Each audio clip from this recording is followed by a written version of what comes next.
ellas se derivaban o direccionaban hacia Dios, por lo que no se distinguía lo celestial de lo terrenal y lo natural de lo sobrenatural.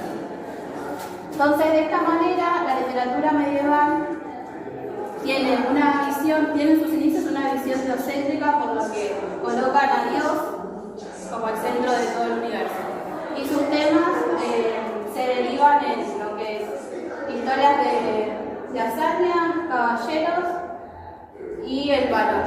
Y otro factor, y no menos importante e influyente en lo que es el contexto, fue el sistema feudal, que tiene a los caballeros como grandes heroicos de hazañas y defensores del territorio. Entonces la sociedad de la Edad Media estaba constituida por el rey, que era la mayor autoridad, luego tenían a la nobleza, al clero, que era el encargado de dominar a la gente y de conservar la cultura. En los monasterios era donde se conservaba dicha cultura, y más abajo estaba el pueblo, quienes carecían de derechos, muchos estaban en la esclavitud.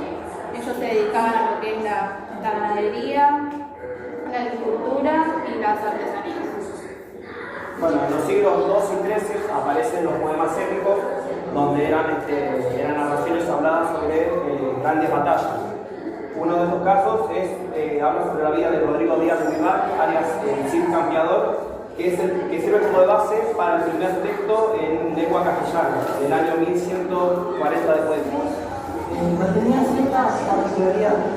Una de esas particularidades era el hecho de ser versado. Sin embargo, esto no significaba que al ser versado no existieran diferencias entre épicas y épicas. Tenemos el caso de la épica española y la épica francesa. En el caso de la primera, la épica española, poseía una narración general, ¿no?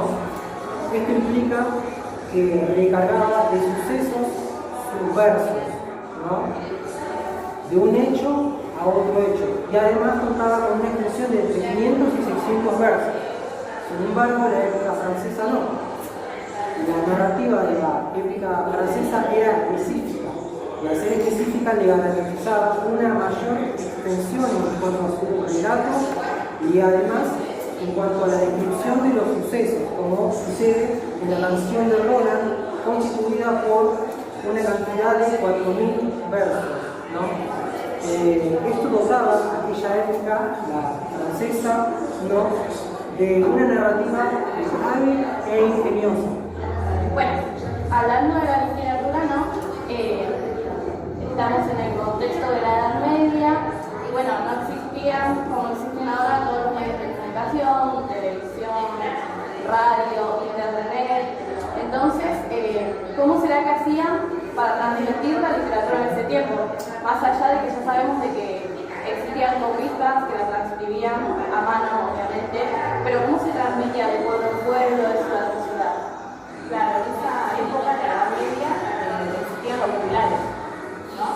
Esto en sí es lo encargado de transmitir las historias de dichas hazañas, ¿no?, de diferentes caballeros, cuáles eran importantes para ellos. Entonces lo transmitían en versos, porque esto eran poetas también, ¿no?, en diferentes pueblos. Y lo hacían de esa forma para poder llevar esta información y que no se pierda. Claro, bueno, vos decís que lo hacían en versos, que eran de diferentes pueblos. Igualmente hay como muchas teorías acerca de lo que es ser un juglar.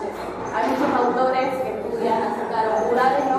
Algunos pensaban que eran mendigos, otros que eran gente culta, otros que ellos mismos hacían sus poemas, otros que los copiaban. Pero bueno, la verdad es que había un poco de todo, ¿no? Había algunos que eran para el pueblo, otros que eran para el rey, que es cierto, ¿no?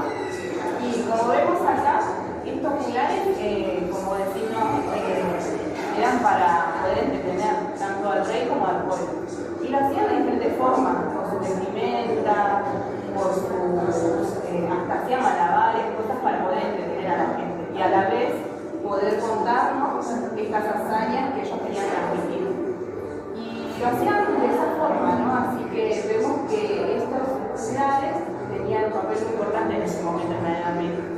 Bueno, sin embargo, a pesar de tener muchos rasgos en común, tenían muchos rasgos común. Pero bueno, también los textos que transmitían se veían sometidos a variaciones, porque como dijimos, dependía del público, depende si es una persona culta, como sería el rey, o depende si es una gente normal, digamos, del pueblo, que a la vez no le entretenía las mismas cosas que le entretuviera una persona culta. Y además se veían sometidas a variaciones porque dependían de la memoria de cada cultura. Entretenían en esa época de esa forma, ¿no? Muy diferente a lo que hoy vemos.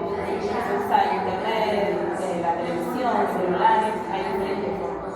Así que por eso ellos tenían ese papel muy importante, porque eran hechos reales y a la vez podían encontrar otras cosas agregadas por ellos para poder entretener a la gente. Claro, y bueno, el tema de las variaciones está bueno también porque es verdad, eran hazañas de hechos reales. Sin embargo, se veían sometidas a variaciones, o sea, eran hechos históricos que tenían cierta carga de ficcionalidad, por eso justamente.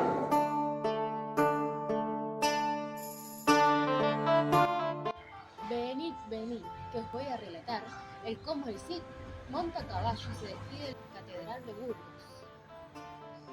prometiendo 1000 misas al altar de la Virgen. Esto dicho, manda el Cid a alzar su tienda enseguida. El Cid y todos los suyos cabalgan a mucha prisa. La cara de su caballo vuelve a ser Santa María. Alza la mano derecha y la cara de Santiago.